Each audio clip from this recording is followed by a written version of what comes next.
Okay. Hi, guys. Okay, let's begin. How to get to the B2 level?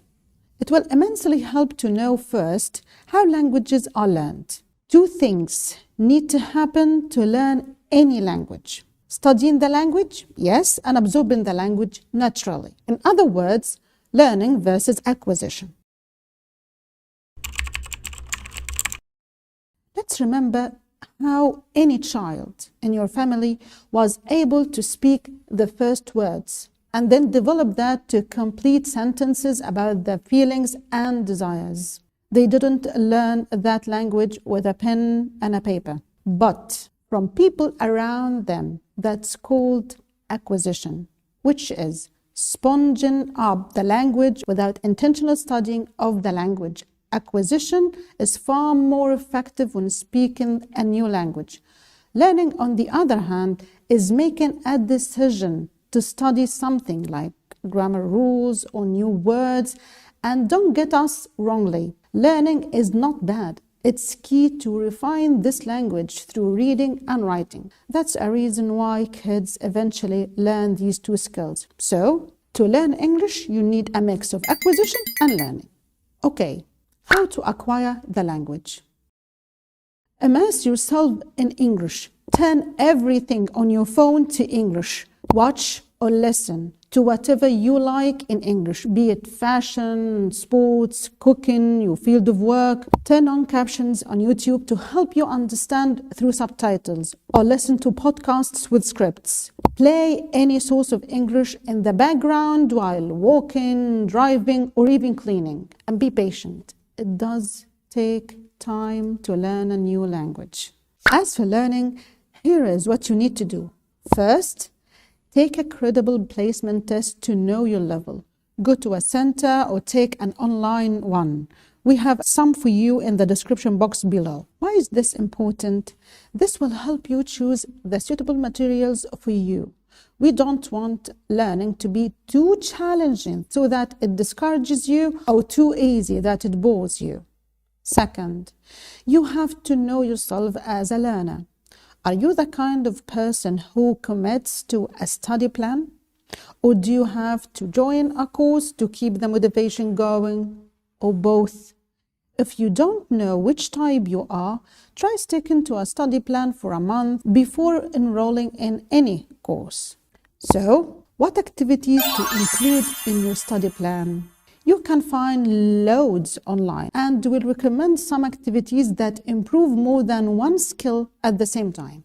And by the way, whenever we recommend to use the internet, make sure you choose what best suits you and your family and your kids in terms of religion, culture, and values. So here are a few learning activities. Let's do an exercise now to help you with vocabulary and thinking in English. We call it What's Around You. Look around you. Identify 3 things you don't know in English. Ask Mr. Google about the meaning.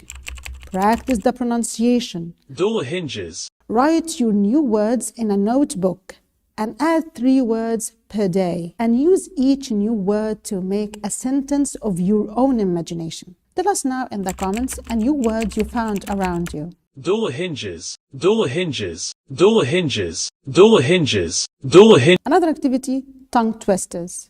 Tongue twisters are a group of words or sounds that are difficult to pronounce quickly and correctly. As for example, Peter Piper picked a peck of pickled peppers. Practice saying tongue twisters correctly and slowly first, then quickly. This will improve your pronunciation of individual sounds and linking them.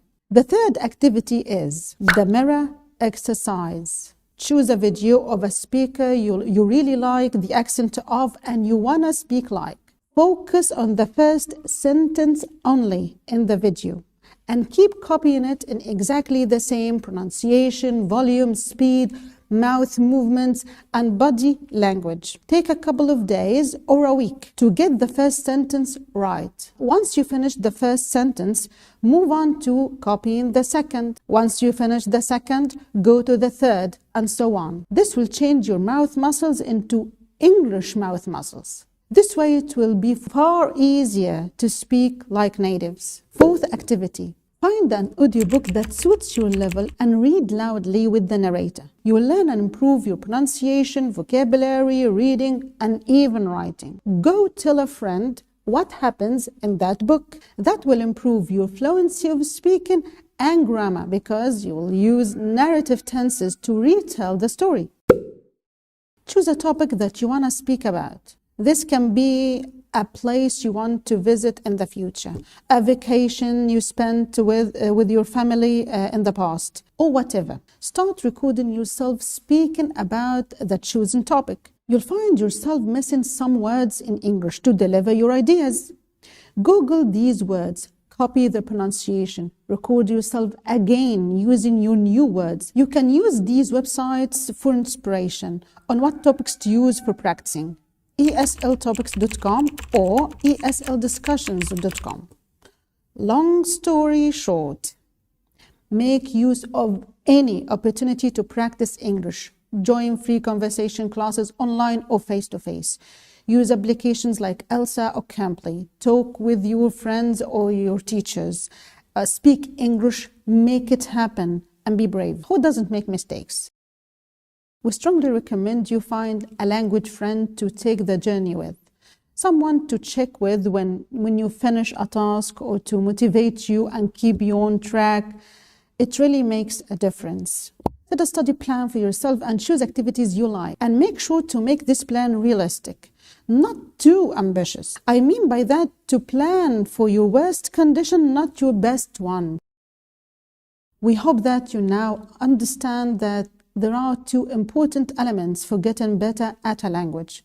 Studying is great, but you also need to immerse yourself in English for greater results. Comment down below if you can tell us more tips for learning a language. Subscribe and hit the bell so you don't miss out on any of our upcoming episodes. Till next time, take care.